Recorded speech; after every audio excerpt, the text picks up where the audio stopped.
Olá, olá pessoal, estamos aqui mais um Papo Reto com Zaratini, hoje aqui em Brasília, gravando aqui do estúdio do PT Nacional, o estúdio que atende o nosso partido aqui. Na Câmara estamos em reforma no estúdio, mas viemos aqui gravar hoje sobre o G20, né, esse importantíssimo encontro promovido aqui no Brasil, apoiado e dirigido pelo presidente Lula, pelo governo brasileiro. Mas antes, eu estou aqui hoje com o Marcelo Zero, nosso companheiro aqui, assessor da bancada do PT no Senado e na Câmara, assessor de relações internacionais, que conhece muito aí do assunto, né? A pessoa que mais nos apoia aí em informações, em análises. E a gente está trazendo aqui o Marcelo. O Marcelo é sociólogo, e está desde 1992, olha quanto tempo, trabalhando na área aí de relações internacionais. Então é muito bom e muito importante a gente estar aqui com o Marcelo. E hoje nós estamos também com uma notícia importante, né? Nós estamos gravando aqui esse assunto do G20, mas o assunto que está rolando aí nas televisões, rádios, internet é a ação, a tentativa de golpe militar com o assassinato de Lula, Alckmin e Alexandre de Moraes, né? Os tais Kid Pretos que iriam dar um golpe e que acabaram não conseguindo dar. Marcelo, fala para nossa turma aqui. É um grande prazer estar aqui com um grande deputado Zaratini, com a nossa audiência, para comentar sobre os assuntos relativos ao G20 e os assuntos momentosos aí de hoje relativos a essa tentativa de golpe de Estado. É um grande prazer estar aqui com vocês. É isso aí, Marcelo. A gente estava comentando aqui antes, né? Esses 5 que foram presos aí, né? Sim. Um general, né? Outros coronéis e um policial federal. O Marcelo está falando, não dá para dar um golpe só com 5 pessoas. Golpe com 5 pessoas não existe, né? Nem que fosse na ilha de Granada, né? Alguma coisa assim. Ainda mais num país como o Brasil, país continental como o Brasil, evidentemente que tem que ter muito mais gente envolvida nisso, né? Para que tivesse alguma chance desse golpe de Estado dar certo, né?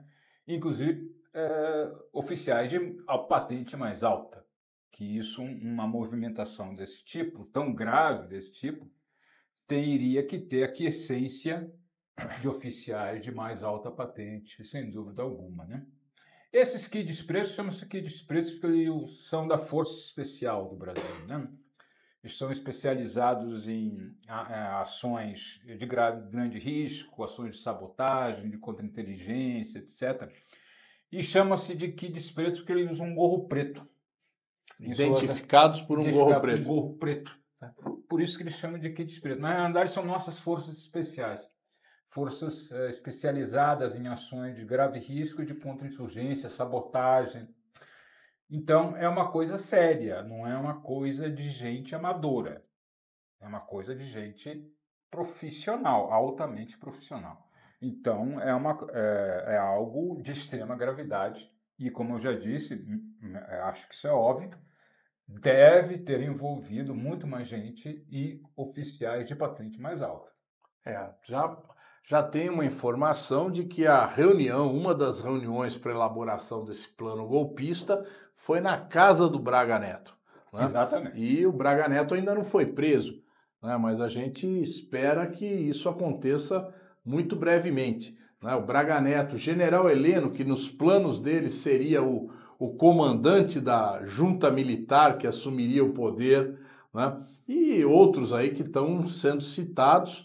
E como diz aqui o Marcelo, provavelmente uma teia muito maior de pessoas envolvidas. Profissional. No dia 8 de janeiro, esses Kid Pretos foram identificados como a linha de frente, né, de avanço daquela turba que invadiu a Praça dos Três Poderes, os prédios do Palácio do Planalto, da Câmara, do Congresso e do STF, e ajudaram a escalar, quebrar porta, levantar grade, enfim. Eles lideraram aquela multidão que ocupou esses prédios, né? Logicamente deveriam ter, inclusive, armamentos para fazer isso e por algum motivo recuaram e provavelmente nenhum deles foi preso, né, Marcelo? Exatamente. Não era um bando, simplesmente um bando de tiozinhos e tiozinhas, né? Bando Tiazinhas, né? de tiazinhas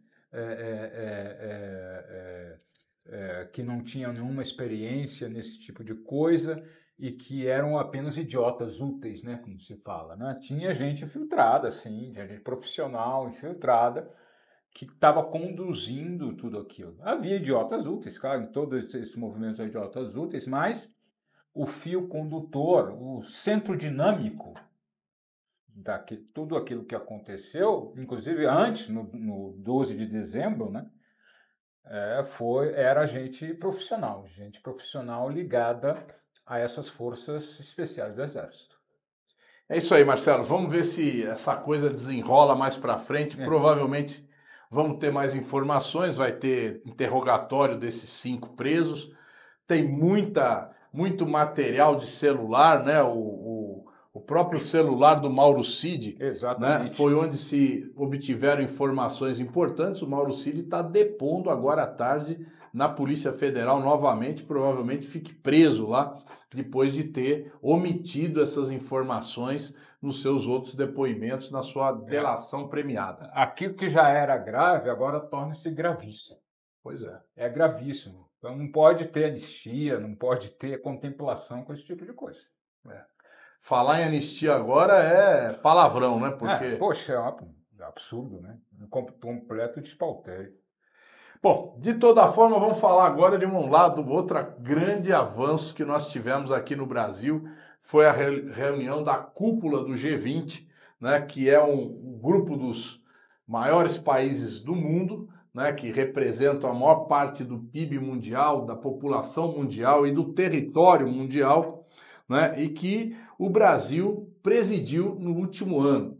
E o Brasil, sob a liderança de Lula, construiu todo um processo muito bem organizado, né, de reuniões ministeriais, de reuniões temáticas, que chegou até, na véspera agora, na semana passada, a reunião do G20 Social, né, onde se mobilizaram representantes de movimentos, né, de representantes da população, de vários países do mundo, desses países do G20, que vieram ao Rio de Janeiro debater os temas que interessam a todos, né? E agora, nessa última reunião dos presidentes, se fechou um documento, né, que é o documento que é a declaração final da cúpula do G20, né, onde tem elementos importantes, né, muitas coisas importantes que estão lá, como, por exemplo, a questão da Aliança Global contra a Fome e a Pobreza, que foi uma grande conquista do presidente Lula. Marcelo, conta um pouco para nós esse processo de articulação, né? Nós estamos vindo aí de outras reuniões do G20, essa reunião tem esse aspecto de novidade, né? E principalmente esse papel do presidente Lula. Isso. O presidente Lula e o Brasil tiveram um papel importantíssimo durante essa presidência do G20 de recolocar na ordem, na agenda mundial, temas que não vinham sido tratados de forma adequada ou com a intensidade adequada. O primeiro deles é o combate à fome e à pobreza, né, no qual o Brasil é exemplo, não é apenas condutor das discussões, mas representa exemplo por causa da experiência do Brasil durante os governos Lula, né? Nós chegamos a tirar o Brasil do mapa da fome em 2013. Depois, mas entretanto, houve alguns retrocessos, não só no Brasil, mas também no mundo inteiro, devido a alguns fatores subjacentes. Por exemplo, a questão da pandemia, né, fez reduzir os progressos no combate à fome e à pobreza. A questão das mudanças climáticas também vem estressando a produção agrícola mundial, e isso é um problema sério.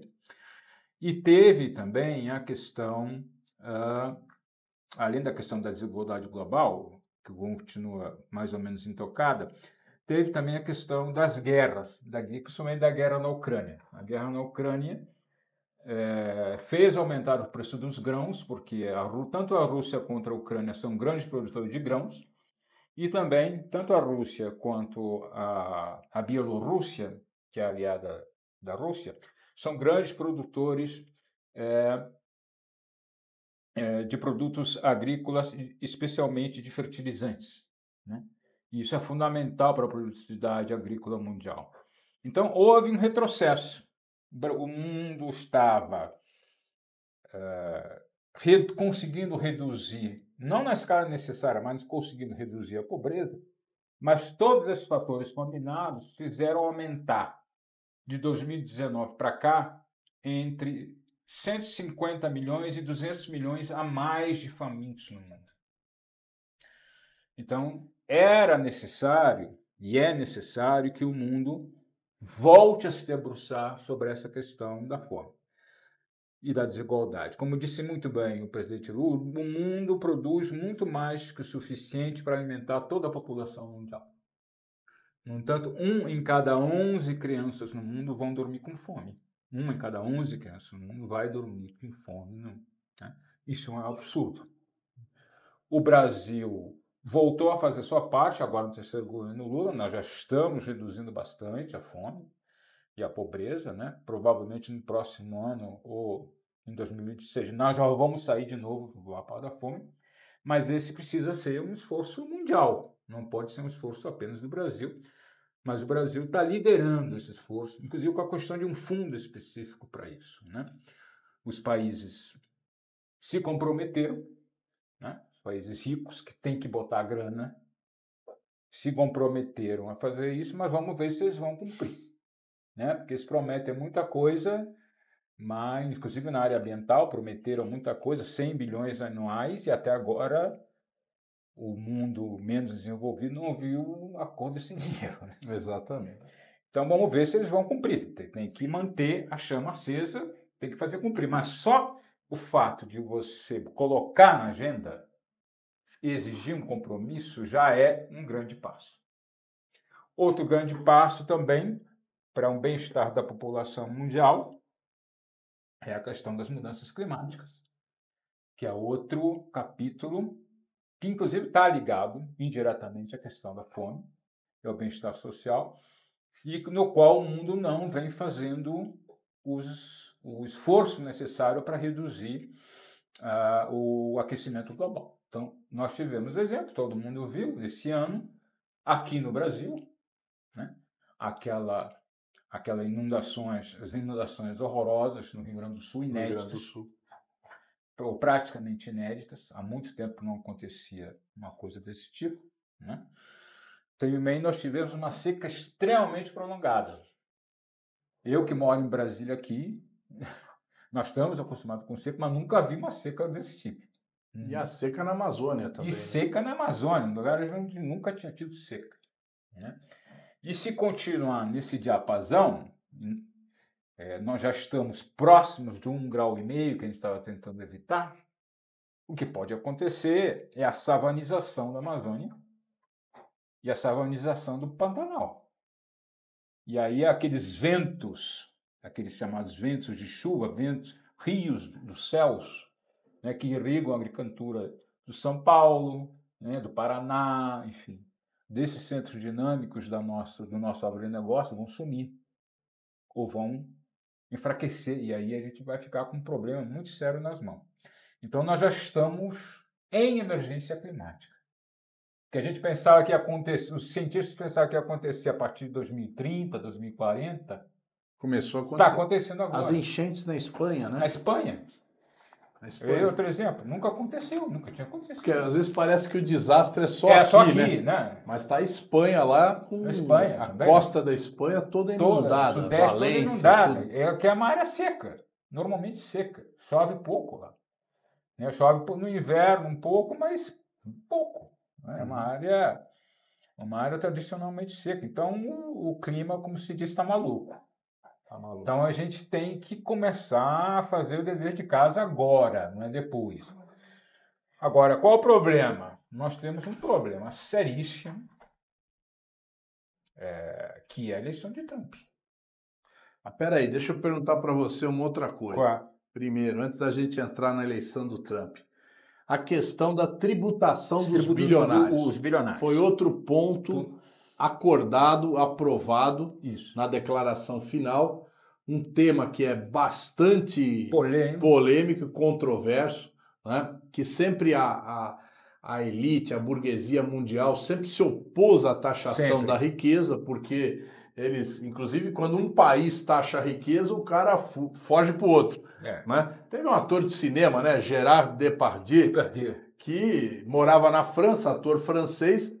Vai para Mônaco. Fugiu da França para não pagar imposto Exatamente. sobre a riqueza. Né? E acho que sabe como é que eles chamam isso?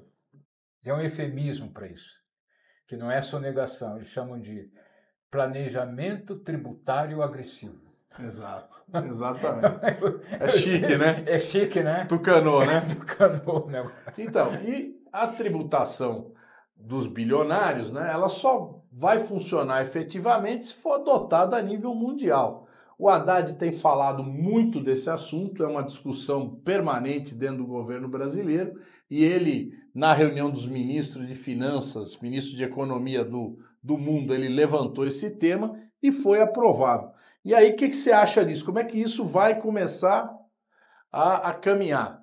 Não sei se você lembra, você deve lembrar, porque isso foi discutido muito tempo, já há décadas, da taxa Tobin. Lembra da taxa Tobin? Que é exatamente isso. Era uma taxa concebida pelo Prêmio Nobel de Economia Tobin, Edward Tobin, que previa que cada vez que os capitais mudassem de país, haveria uma cobrança de entre 1% e 2% por movimentação. E com isso você constituiria um fundo, você faria duas coisas na realidade. Você constituiria um fundo para combater a pobreza, e além disso você limitaria a movimentação muito fluida dos capitais financeiros. Ficariam mais paradinhos, mais né? paradinhos, porque o capital financeiro é isso. Eu tenho um probleminha aqui, ali está um pouquinho melhor. O cara vai. Sai tudo. E aí, nesse sai tudo, você arrebenta economias pequenas. Arrebenta economias pequenas. Né? Então, essa é uma discussão antiga. Uma discussão que vem sendo proposta já há muito tempo por gente que é prêmio Nobel, gente séria. Né? Gente que sabe o que está falando, né? O problema... E agora, a coisa que está cada vez mais se acentuando a concentração de capital. Exatamente. Quer dizer, os 1% mais ricos estão cada vez mais ricos. Não é isso? Não é só 1%, é o 0,1%. Esse que é o problema. Esse pessoal que é multibilionário, bilionário e trilionário, né, que controlam, ditam o rumo dessa movimentação do capital financeiro, que, vamos falar a verdade, né? Ninguém controla. Ninguém controla, né? Você tem vários... Depois da crise, em 2008, se fez um esforço para revisar os acordos de Berna, que são aqueles acordos que normatizam o sistema financeiro. Mas existem muitos loopholes, muitas brechas que eles usam para poder fazer o que eles fazem. Então, tira dos Estados Unidos, bota dentro de um estado americano que tem uma legislação um pouco mais permissiva. Um estado norte-americano. Norte-americano. Aí bota para Ilhas Cayman, aí bota para Luxemburgo, que é outro grande centro, bota para a Suíça está diminuindo um pouquinho, mas ainda faz esse tipo de coisa, bota para Ilhas Guernsey, né? Bota para Bahamas. Então eles ficam nesse planejamento fiscal agressivo, eles ficam, na realidade, fugindo do fisco o tempo todo. Então, você tem que ter uma concertação mundial. Se os Estados Unidos não entrarem, esquece. Porque é lá que está o centro da movimentação financeira do mundo. Não adianta o Brasil, não, vamos fazer aqui no Brasil, vamos fazer um acordo com a Argentina, com o Uruguai, aqui. Isso pega uma fração. Se não tiver Estados Unidos envolvidos, e se não tiver Europa Ocidental envolvida e alguns outros atores chaves, como essas Ilhas Guernsey, Bahamas, Luxemburgo, Suíça, etc., o negócio não vai andar. Não vai andar. Então tem que envolver, tem que obrigar esse pessoal a se envolver. Olha, você começou a falar dos Estados Unidos, né? A grande voz dissonante desse G20, grande voz eu não diria, mas a voz dissonante foi o Milei. Né? O Milei chegou dizendo que não ia assinar nada, que era contra a tributação dos bilionários, que era contra esse negócio de mudanças climáticas, que quem tem que combater a fome é o capitalismo e não os governos. Né? E isso dá uma impressão assim, será que ele não está falando em nome do Trump? Será que ele não é assim, ó, a voz assim do Trump que vai chegar, vai tomar posse agora em janeiro, né? Do Trump e do Musk, que o Musk também tem essa mesmíssima posição. Que é o... E é o grande... E que faz isso. O Trump, o Twitter, a Tesla, o SpaceX fazem isso. Você sabe quanto que a Tesla recebeu? Ele fica falando de capitalismo, né? Capitalismo, a maior coisa do mundo, a melhor coisa do mundo. Você sabe quanto que a Tesla recebeu de subsídio do governo norte-americano nos últimos anos? 2,5 trilhão de dólares. De subsídio? De subsídios. Tá bom. E quando a gente faz um subsídiozinho aqui pro Minha Casa Minha Vida, é pau, né? Não pode, imagina. E não é só isso. A SpaceX recebeu 600 bilhões de dólares em contrato. Contrato ali da NASA, dinheiro vivo para fazer as coisas. Que ela está substituindo a NASA. Está substituindo a NASA. Entendeu? Então esse pessoal que fica falando de mercado, das virtudes do mercado livre, contra a ação do Estado, são um bando de hipócritas. São um bando de hipócritas da pior espécie. Que esse pessoal vive de subsídio, vive de contrato do governo dos Estados Unidos. Todas essas grandes companhias vivem disso. Agora, você já acompanhou o que foi o governo Trump, o primeiro governo, né, que ele tentou o tempo todo se contrapor à China. Sim. Né, se contrapôs... Com a Rússia não, né? A Rússia menos problema. Menos. Mas muito problema com a China, disputa comercial, disputa política ideológica, né?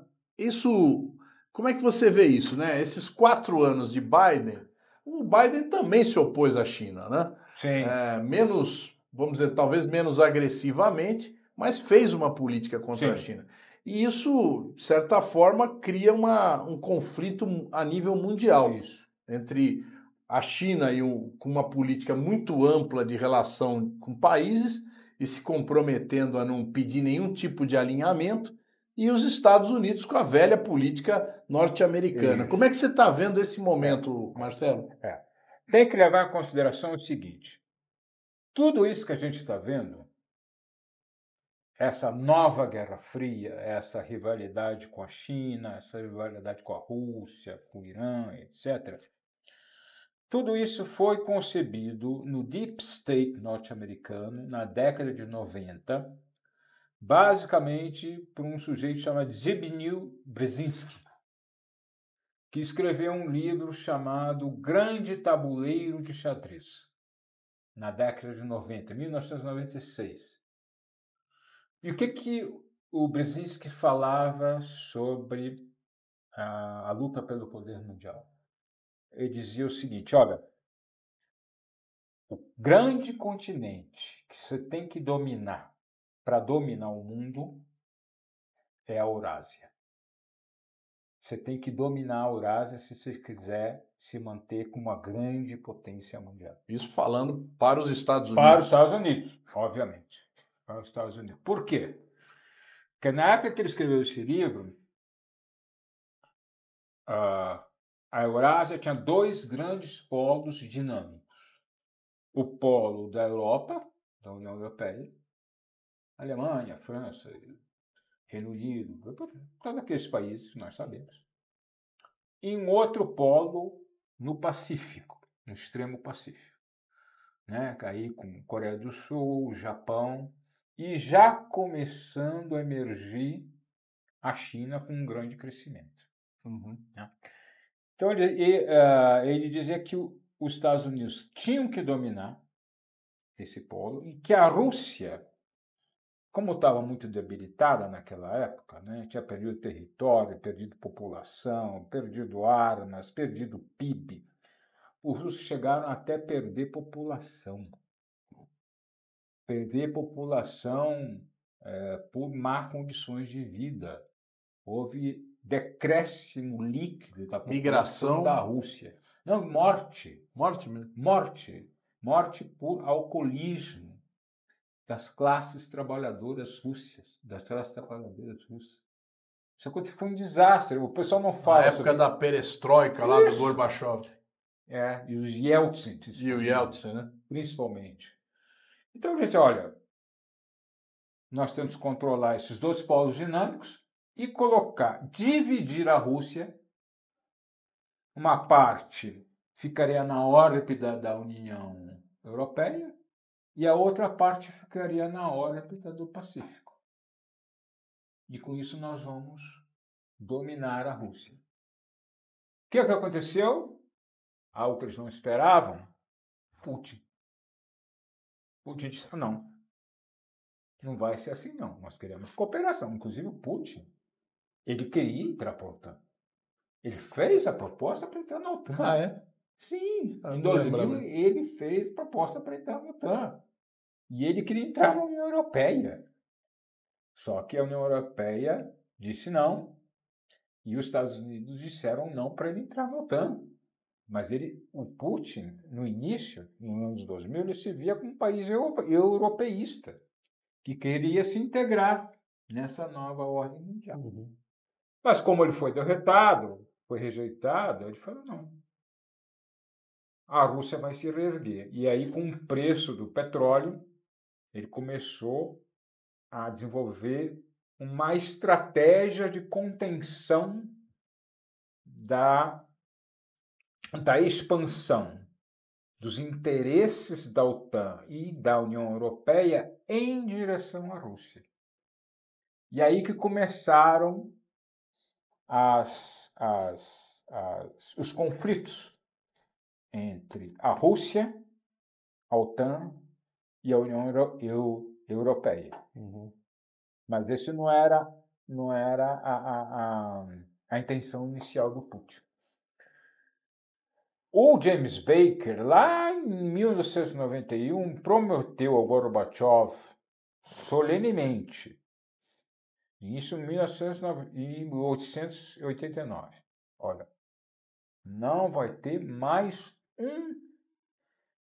uma jarda de expansão da OTAN em direção ao leste europeu. Isso foi prometido. O Gorbachev prometeu para James Baker. Vocês aceitam a separação da Alemanha Oriental pacificamente, mas nós, em compensação, não vamos expandir mais a OTAN em direção às fronteiras russas. Eles fizeram exatamente o contrário. Exatamente o contrário, aquilo que o Brzezinski vinha falando. Temos que expandir. Então, fizeram primeiro uma expansão no leste da Europa, né? Polônia, República Tcheca, etc., etc. Depois foram mais para o sul, foram para os Balcãs, né? Croácia, Eslovênia, etc., etc., etc. Foram cercando a Rússia. Né? Cercando a Rússia, que já não tinha mais Pacto de Varsóvia. A Rússia já não tinha mais Pacto de Varsóvia. Foram cercando a Rússia. Aí, em 2008, na reunião da OTAN, aventou-se a possibilidade da OTAN chegar até as fronteiras da Geórgia e até as fronteiras da Ucrânia. Aí o Putin disse, não, agora não. E saiu raivosíssimo na reunião e disse, olha, se a Ucrânia entrar e a Geórgia entrarem para a OTAN, eles vão sair, e essa expansão, essa nova expansão, vai ser feita sem a Ucrânia e sem a Geórgia. E foi isso que ele prometeu. Ele prometeu o que iria fazer. Por isso que tem a guerra da Ucrânia hoje. Exatamente. Ele prometeu em 2008. Ele disse que ia fazer isso em 2008. E a Condoleezza Rice recebeu a informação do William Burns, que hoje é chefe da CIA, recebeu um memo lá do William Burns dizendo, olha, todas as forças políticas russas, não é só o Putin, se opõem a que a Ucrânia e a que a Geórgia entrem na OTAN. Não é só uma coisa do Putin. Fica, coisa do Putin, porque é o Putin. Não é coisa do Putin. Coisa do... É coisa do establishment russo. Certo. Eles não aceitam isso. Marcelo, agora um tema que está intrincado com tudo isso que nós estamos falando é a famosa Rota da Seda. Isso. Que a China propõe a vários países do mundo integrarem a chamada Rota da Seda, né? E o Xi Jinping, na quarta-feira agora, nós estamos aqui na terça-feira, ou seja, amanhã, vai estar reunido com o presidente Lula aqui em Brasília numa chamada visita de Estado, quer dizer, uma visita que não é um mero encontro, Sim. É uma visita com um caráter muito mais importante. Decisório de alto nível. Decisório de alto nível. E o que você está esperando dessa reunião? Que expectativa você vê nessa relação com a China? Olha, do Brasil com a China? Eu acho que as relações Brasil-China já estão extremamente adensadas. A China hoje é de longe nosso principal parceiro comercial, 3 vezes mais que os Estados Unidos. Tem um superávit, nós temos superávit comercial com a China fantástico, né? Temos projetos estratégicos, inclusive na área de satélites, né? Temos vários outros projetos na área de educação, cooperação tecnológica, etc. E a tendência inexorável é que essa parceria estratégica vai se consolidar cada vez mais. Agora, o que está em dúvida é que se o Brasil vai entrar ou não no projeto da Rota da Seda, né? A diplomacia brasileira está muito cautelosa, porque em virtude dessa nova Guerra Fria, dessa rivalidade estratégica entre Estados Unidos e China, etc., de aderir formalmente à Rota da Seda. Mas eu creio que o Brasil vai continuar, independentemente disso, vai continuar a se aprofundar nessas parcerias estratégicas com a China, nós vamos ver isso hoje, e, de certa forma, eu diria que o Brasil vai entrar na Rota da Seda sem entrar oficialmente. Vamos fazer as chamadas sinergias, né? Tem aquele projeto da ferrovia. Vamos fazer. Não precisa dizer que o Brasil aderiu à Rota da Seda, né? Mas vamos cooperar. Fazer a coisa funcionar. Fazer a coisa funcionar. O Brasil, o Mercosul, a América do Sul, tem um programa chamado IRSA, que é a Iniciativa da Infraestrutura para a América do Sul,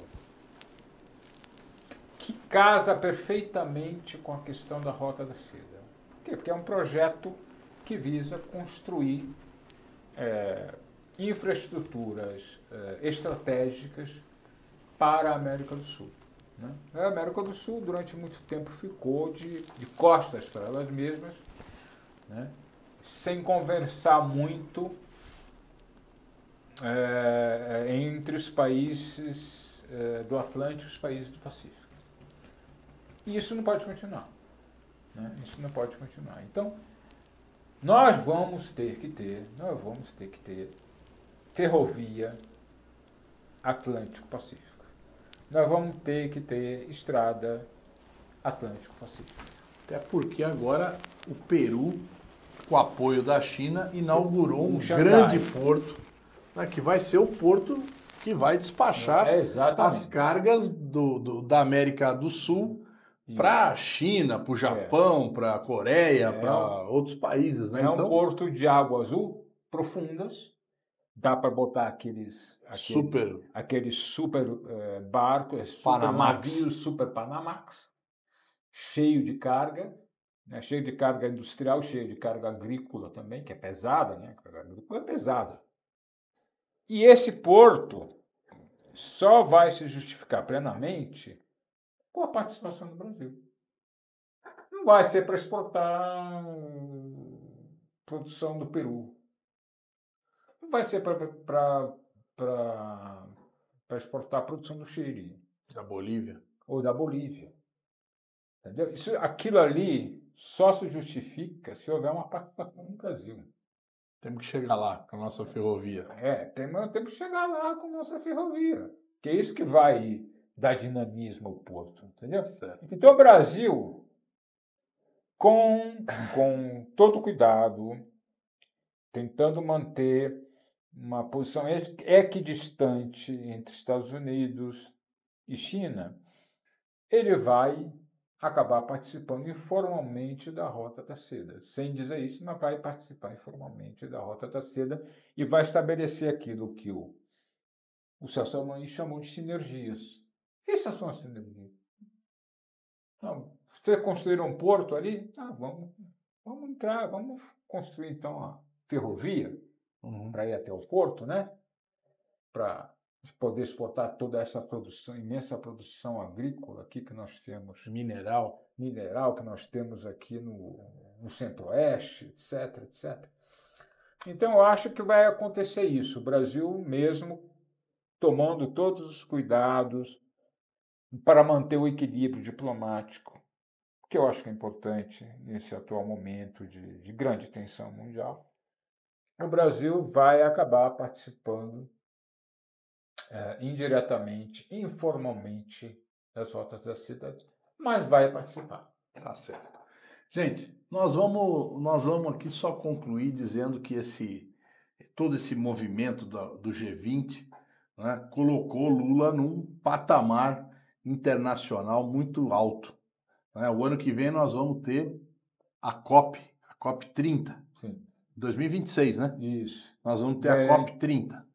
E a COP 30 vai ser outro grande momento de realização de um encontro internacional no Brasil e com certeza o papel do presidente Lula vai ser mais uma vez realçado. Então, agora te perguntar, para a gente finalizar aqui, você acha que essa dimensão internacional do Lula reflete aqui no Brasil, na política interna? Reflete, claro, porque ele demonstra que está fazendo um esforço mundial, né? E não só fazendo isso, o Brasil está fazendo esse esforço mundial em pobreza, em fome, governança mundial também, modificação das instituições da ONU, isso é muito importante, e mudanças climáticas, também porque o Brasil está dando exemplo. O Brasil não apenas aponta caminho, o Brasil mostra caminhos. Olha, no Brasil nós conseguimos eliminar a pobreza e conseguimos eliminar a fome, e houve um retrocesso, é verdade, depois do golpe, mas nós estamos retomando aquilo que nós vimos fazendo. Nós estamos fazendo isso na prática. O Bolsa Família hoje é referência no mundo inteiro, principalmente nos países em desenvolvimento. O Brasil que criou isso. Entendeu? E nós estamos também tentando combater o desmatamento e chegar ao desmatamento zero na Amazônia, para que nós consigamos reduzir a emissão dos gases do efeito estufa, porque a nossa única fragilidade em relação às mudanças climáticas é a questão do desmatamento. Se você equaciona a questão do desmatamento, você resolve a questão da emissão. Porque nós temos nossa matriz energética é extremamente limpa, muito mais limpa dos países dos Estados Unidos, que da China, dos países da Europa Ocidental. Estão no carvão ainda. Que ainda estão no carvão. E os que não estão no carvão estão numa energia que é um tanto perigosa, que é a energia nuclear, que é o caso da França. Aí é um outro debate. Gente, queria agradecer o Marcelo Zeno. Nós temos um tempo aqui, viu, Marcelo, que a gente quer sempre mais ou menos manter para que todo mundo assista aqui até o final a nossa conversa. Então, te agradecer. Né? Vamos voltar, porque tem muita Vamos voltar, tem outros assuntos. Vamos falar de energia um dia aí para a gente debater a questão nuclear, solar, eólica e tudo mais. Tá bom? Muito obrigado a todos que nos assistiram. Obrigado, Marcelo. Obrigado a vocês. Estamos sempre juntos e vamos continuar a refletir sobre todos esses assuntos nos quais o Brasil está na vanguarda. Boa.